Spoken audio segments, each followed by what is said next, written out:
係啦，大家睇下我呢個新買翻嚟嘅 Keychron K8 keyboard 啦。咁嚟講都用咗2個禮拜，咁就可以俾一個 detail 少少嘅 report 俾大家啦。咁首先第一樣嘢，哇！呢個 keyboard 真係好重，真係好重，同埋呢就真係好厚嘅喎。咁同埋呢，大家如果真係覺得係一定需要手墊，因為實在太厚啦。咁點解要咁厚呢？其實都唔明白嘅，因為入邊有個電喺裏頭啦。咁佢 Bluetooth 㗎嘛，無線，咁就係佢要又有 RGB 又有 Lighting 又有剩，咁一定夠電就唔細㗎啦，唔輕㗎啦。咁所以都明白依樣嘢啦。咁另外一樣嘢啊，個 switch 都幾好嘅，睇下啲聲都幾清脆下。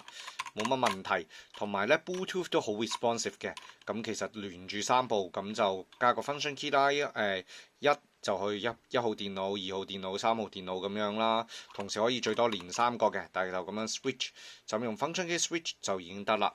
咁另外一樣嘢啦，最大個問題就係keycap。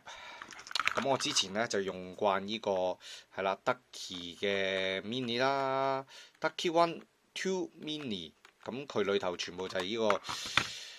BTP 嘅 keycap 嘅。咁大家會見到佢有少少啞色嘅，咁其實都會比較 quality 好啲啦，咁樣樣。咁但係依個嚟講就係用嗰個 ABS，即係最普通嘅滑面，咁就第一樣嘢覺得哇，好似好跣手，同埋咧有陣時最大問題，依啲嘅 keycap 最大問題就係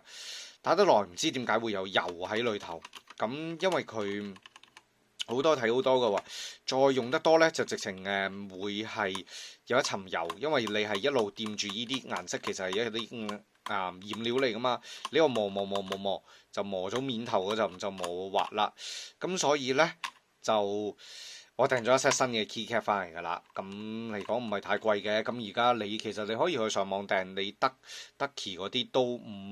50-60蚊到澳紙就買到一 set 新嘅 keycap， 咁但係依個 keyboard 就百幾蚊，再花50-60蚊去買，咁其實就唔係好抵嘅。咁但係好在就話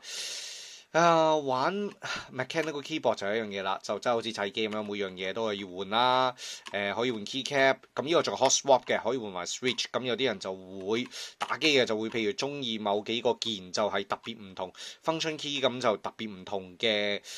感覺嘅，咁可能佢會用black 嘅 switch 啊，一啲重啲嘅 switch，等到佢有唔同嘅感覺喺裏頭啦。咁但係我普通嚟講，我係做 programming 嘅，咁就唔需要啦。咁講起另外一樣嘢，就係都講下就係話點解我一定要用依啲咁嘅 mechanical keyboard， 而花咁多錢去買，又買依啲細嘅 keyboard， 又買依個咁樣啦。咁首先第一樣嘢，因為要買依啲嘅 keyboard 咧，就話一般嚟講，其實我唔係做計數嘅話，其實唔需要用 numpad 嘅，咁就要慳位咯。你睇下個 desk， 因為其實都幾部電腦喺台度都好亂來亂去嗱，咁所以就要越細嘅 keyboard 會越好啦。咁因為之前我 program 我最初用 Ducky 呢啲60% 嘅 keyboard， 最大個問題咧就係佢冇咗個 L key。因為我做 programming L key page down 啊咁樣，其實你成日要 travel 唔同嘅曲咧，都要係有依啲 key 喺裏頭咯。但係而家就冇嘅，咁所以就買咗依個K8 翻嚟，咁佢會有依啲嘅依個響左右 key 就真係 make my life easier 啦。咁就係啦，同埋 L function key 就齊啲咯，同埋最主要就話佢係3個可以同時駁唔同3個 keyboard， 咁你一般嘅平嘅 keyboard 其實冇辦法做到咁多嘅嘢，嗰啲薄膜式嘅 keyboard 冇咁多。我知道Logitech 係有啲 keyboard 係做到同時3樣嘢，但係話如果又冇咗依邊，即係又冇咗嗰啲嘅數字鍵嘅，咁其實就唔係好多嘅。咁另外一樣嘢就係需要係唔 key 個感覺真係唔同㗎，你打落去，因為我成日打對住佢，對住個 keyboard， 我哋做 programmer 嘅，對住個 mon， 對住個 keyboard， 所以一定對呢啲嘢好有要求，同埋又係一啲嘅感覺咯，即係你有啲人係嗰啲網球手啊，高爾夫球手講嗰個講嗰碌棍，講嗰個球拍都有少少要求㗎，啊或者單車咩碳纖維乜咁，真係爭少少就爭少少啊嘛，因為成日用，咁所以嚟講就係撳落去舒服啲，同埋個 response 大啲咧。你其實有陣時打字打快，我哋一個 mon 望住個 mon 一路寫嘢嘅話咧，其實就唔會睇㗎啦。但係有依啲嘅薄膜 keyboard 就俾唔到一個我 respond 嘅感覺，我哋但係依啲 switch 嘅 mechanical 嘅就會嘅，同埋真係一用咗就翻唔翻轉頭，真係打落去好舒服嗰種嘅感覺，嗰種實在嘅感覺啊！唉，好難形容，大家如果用咗又真係翻唔翻轉頭嘅。咁尤其是用 Ducky 嚟講，更加翻唔翻轉頭，真係好舒服，好正。咁另外啦，X-Bow 如果佢有咁嘅 quality 嚟講，又有啲嗰啲古怪式嘅即係就手型嗰啲嘅鍵咧，就更加好啦。因為我就嗰啲人體工學 keyboard，我就睇到有機械式，但係始終就冇啲好似 Ducky 咁高質素嘅 keyboard。我始終用過咁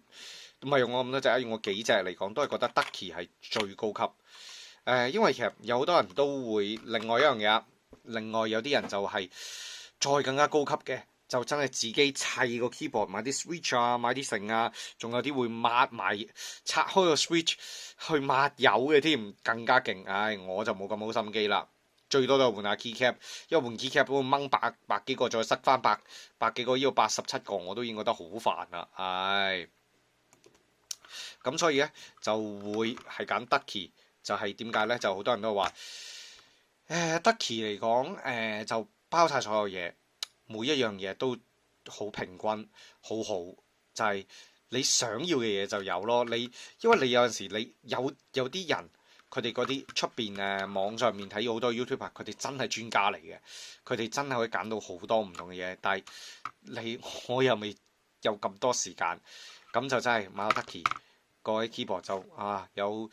佢就好似 mix 晒所有嘢俾你 perfect 咁樣咯。係啦，你就唔使自己再慢慢配啊咁樣，即係好似有人中意砌機梗係可以勁啲啦。但係你有陣時有啲係廠機，我哋中意用 Dell 嘅話，唉砌埋咁樣買部 XPX 翻嚟都差不多啦咁樣，咁係啦，咁就係咁啦。好啦，咁今日講呢個 keyboard 呢個